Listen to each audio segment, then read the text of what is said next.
Hey guys, welcome to my channel. My name is Esther Carlson. If you're visiting for the first time, welcome. Today I was reading through the Gospel of John and I came across a scripture that I just found very interesting. So a couple weeks ago I made a video about Jesus and the woman at the well. This passage is also from this book, the Gospel of John. And one thing that's kind of unique about the Gospel of John is that it talks a lot about Jesus and his personal interactions with people, more so than the Synoptic Gospels. And in this passage I'm going to read to you all now, it's Jesus interacting with Nathaniel. So we see here in this chapter that Jesus interacts with John the Baptist, and then he calls Simon Peter, so Andrew's brother. And let me begin here. It's chapter 1, verse 43. It says, "The next day he decided to leave for Galilee. Jesus found Philip and told him, 'Follow me.' Now Philip was from Bethsaida, the hometown of Andrew and Peter. Philip found Nathanael and told him, 'We have found the one Moses wrote about in the law, and so did the prophets, Jesus, the son of Joseph from Nazareth.' 'Can anything good come out of Nazareth?' Nathanael asked him. 'Come and see,' Philip answered. Then Jesus saw Nathanael coming toward him and said about him, 'Here is a true Israelite, no deceit is in him.' 'How do you know me?' Nathanael asked. 'Before Philip called you, when you were under the fig tree, I saw you,' Jesus answered. 'Rabbi,' Nathanael replied, 'you are the Son of God, you are the King of Israel.' Jesus responded to him, 'Do you believe only because I told you I saw you under the fig tree? You will see greater things than this.' Then he said, I assure you, you will see heaven opened and the angels of God ascending and descending on the Son of Man." So it's cool how in this passage you see that Jesus is called the Son of God, and then he also refers to himself as the Son of Man. And there's so many different titles that Jesus has. And just a few verses earlier, at the very beginning of the book of John, it says, "In the beginning was the Word, and the Word was with God, and the Word was God."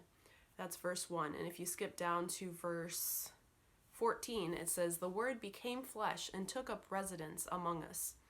We observed his glory, the glory as the one and only Son from the Father, full of grace and truth." So as we look at this passage, we know, of course, that Jesus is God in flesh. He took on humanity and came to this earth. And here, as he's calling his disciples, I found this response very interesting, where Nathanael says, "Can anything good come out of Nazareth?" As I was reading through this, I noticed many things that, well, obviously Jesus, he had seen Nathanael somehow earlier, right? And he knew that he was a true Israelite. No deceit is in him. And Nathanael's just amazed that, like, Jesus has this intimate knowledge of him and, like, how, I've never met you, like, maybe you are the Messiah. But I had never stopped to think about Nathanael's response to when Philip tells him about Jesus. He's like, "Oh, he's the son of Joseph from Nazareth." And his reaction, I just wonder, like, Jesus doesn't really seem to be fazed by that comment, but I see a note here on my study Bible. It says, "It is sometimes claimed that we have no evidence of Nazareth existing as a town in Jesus' day.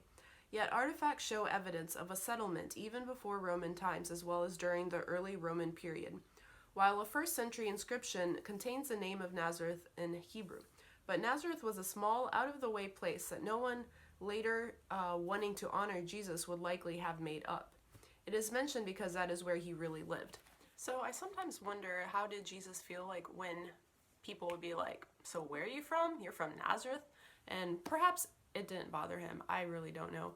But it just made me think about a time when I was asked over and over again, like, "Where are you from?" And so it was a really bizarre situation. I was in Portugal on a mission trip.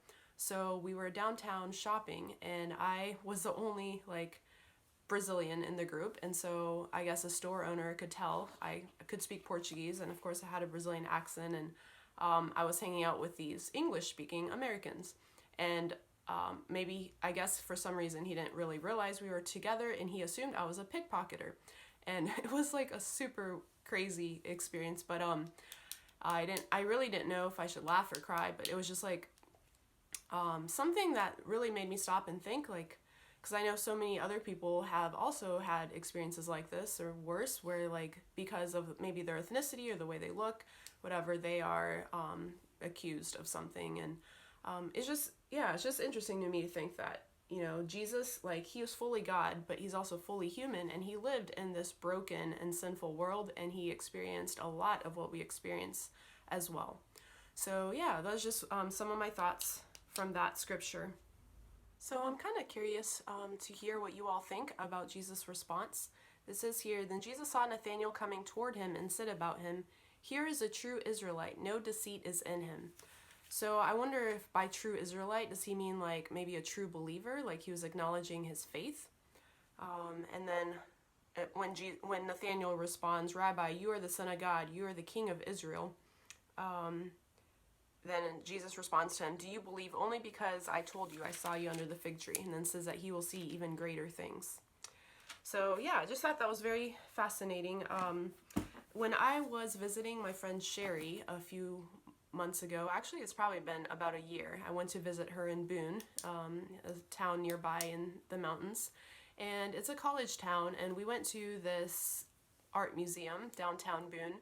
And there was this little section, I don't remember what the art piece was, but there was like a wall where you could put up, like, you could write on a little sticky note something about race and racism and race issues. And I don't remember a whole lot of what I read on there, but there was one comment, very short comment, that really just caught my attention. It said, "I feel guilty for being white." And I was with my friend, a white friend of mine too, and we both looked at that and we're like, huh, that's kind of sad. I don't think anyone should ever feel guilty for their skin color, right? So I don't know this person's situation. I don't know the context of this. I think Sherry and I both wrote on a little sticky note and posted there just about how we're all made, you know, in God's image, and we're all beautiful or something of that sort. It just made me sad because I'm not sure, like, if just taking that statement alone, "I feel guilty for being white," is just ridiculous. Like, God made all of us the way he wanted us to be, right? And I just wanted to end with a couple verses from Psalm 139. This is one of my favorite psalms. It says here in verse 13 and 14, "For it was you who created my inward parts. You knit me together in my mother's womb. I will praise you because I have been remarkably and wonderfully made. Your works are wonderful, and I know this very well." And two verses here, 17 and 18 too. "God, how difficult your thoughts are for me to comprehend, how vast their sum is. If I counted them, they would outnumber the grains of sand. When I wake up, I'm still with you." So I'm not sure who the scripture might be an encouragement for, but hopefully it was for someone. And I just hope you all have an awesome day. And if you are new to my channel and want to subscribe, please do, and hit the notification bell so you can get future videos. I do videos all about teaching English online, and so I've been doing some on Christian apologetics, Bible type topics, and some travel vlogs and soccer videos. So, alright, I will see you all next time. Peace.